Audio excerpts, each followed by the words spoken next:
నాడు నేడు కింద జగన్ అభివృద్ధి చేసిన ప్రభుత్వ బడిలో అన్ని వసతులు ఉన్న గదిలో చంద్రబాబు పాఠం చెప్పారు. 15 ఏళ్లు సీఎంగా పనిచేసిన ఘనత వహించిన మన చంద్రబాబు గారు ఏనాడైనా ప్రభుత్వ పాఠశాలల మొహం చూశారా? ఎప్పుడైనా తరగతి గదిలో నిలబడ్డారా? భయం, టన్నుల కొద్దీ భయం, పెచ్చులుడి నెత్తి మీద పడతాయని ఇప్పుడు జగన్ డెవలప్ చేసి చూపించారుగా. అందుకే ధైర్యంగా అడుగుపెట్టారు. ఆత్మవిశ్వాసంతో అబద్ధాలు చెప్పారు. తనది కాని వాటిని తన ఖాతాలో వేసుకోవడంలో చంద్రబాబు పీహెచ్డీ చేశారు. అయ్యా చంద్రబాబు గారు, ఈ దేశంలో విద్య ప్రభుత్వ బాధ్యత కాదని బహిరంగంగా చెప్పిన ఏకైక సీఎం మీరే కదా. పేద విద్యార్థుల చదువులను కార్పొరేట్లకు తాకట్టు పెట్టాలన్న ఆలోచన చేసింది మీరే కదా. ప్రభుత్వ స్కూళ్లను ఉద్దేశపూర్వకంగా నిర్వీర్యం చేసింది మీరే కదా.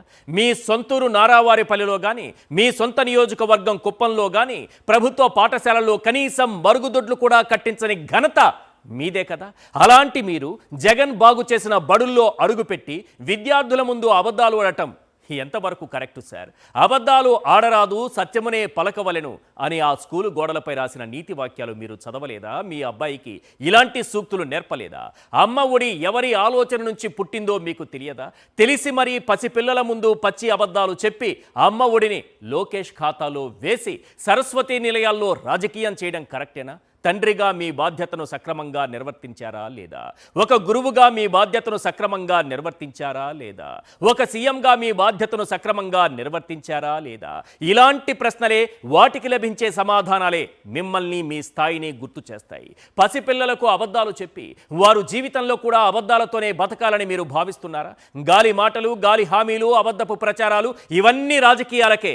వాటిని తీసుకొచ్చి ప్రభుత్వ పాఠశాలల గోడలకు పుయ్యకండి.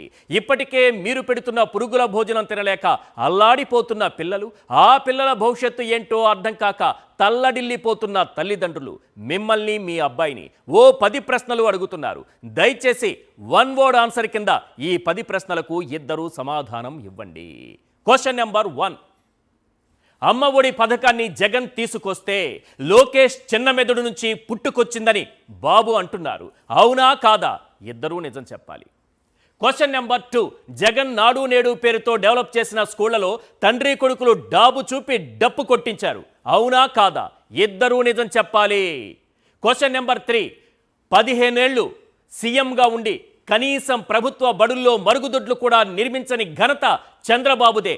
అవునా కాదా? ఇద్దరూ నిజం చెప్పాలి. క్వశ్చన్ నెంబర్ 4, జగనన్న గోరుముద్దను ఆపేసి జెర్రీ బొద్దింకలతో విద్యార్థులకు భోజనాలు పెడుతున్న ఘనత చంద్రబాబుదే. అవునా కాదా? ఇద్దరూ నిజం చెప్పాలి. క్వశ్చన్ నెంబర్ 5, ఎన్నడూ లేని విధంగా రాష్ట్రంలోని 4750 ప్రభుత్వ పాఠశాలల్లో 0 అడ్మిషన్లు, 0 అడ్మిషన్లు నమోదు కావడం లోకేష్ ఘనతే. అవునా కాదా? ఇద్దరూ నిజం చెప్పాలి. క్వశ్చన్ నెంబర్ 6, 17,000 కోట్లతో నాడు నేడు పథకం ద్వారా ప్రభుత్వ బడుల రూపురేఖలు మార్చేసిన ఘనత జగన్దే. అవునా కాదా? ఇద్దరూ నిజం చెప్పాలి. క్వశ్చన్ నెంబర్ 7, డిజిటల్ తరగతులు, స్మార్ట్ టీవీలు, ఇంటరాక్టివ్ ప్యానళ్లతో ప్రభుత్వ బడుల రూపురేఖలు మార్చేసింది జగనే. అవునా కాదా? ఇద్దరూ నిజం చెప్పాలి. క్వశ్చన్ నెంబర్ 8, 15,000 రూపాయలు విలువ చేసే బైజూస్ కంటెంట్తో విద్యార్థులకు ట్యాబులు అందించిన ఘనత జగన్దే. అవునా కాదా? ఇద్దరూ నిజం చెప్పాలి. క్వశ్చన్ నెంబర్ 9, 6,262 కోట్లతో గోరుముద్ద పథకం ద్వారా విద్యార్థులకు పౌష్టికాహారం అందించినటువంటి నాయకుడు జగనే. అవునా కాదా? ఇద్దరూ నిజం చెప్పాలి.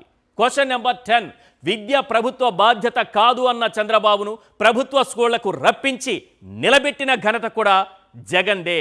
అవునా కాదా? ఇద్దరూ నిజం చెప్పాలి. ఎవరు స్కూల్స్ను డెవలప్ చేశారు? ఎవరిది విజన్? ఆలోచించాలి ప్రజలందరూ కూడా. ఎప్పుడు ఎక్కడ ఈ దేశంలో ఏ రాష్ట్రంలోనూ ఏ ముఖ్యమంత్రి ఆలోచన చేయని విధంగా జగన్మోహన్ రెడ్డి గారు ఒక ఆలోచన చేసి ప్రభుత్వ పాఠశాలల్ని నాడు నేడు పేరుతో అభివృద్ధి చేయడంతో పాటు English medium, CBSE syllabus, TOEFL ఇలా చెప్పుకుంటూ పోతే బైజూస్ కంటెంట్తో వాళ్ళకి ఇచ్చినటువంటి ట్యాబ్లు ఒకటా రెండా? విద్యారంగంలో ఆయన తీసుకొచ్చినటువంటి సంస్కరణలు ఈ దేశంలో ఏ ముఖ్యమంత్రి ఏ రాష్ట్రంలోనూ తీసుకురాలేదు.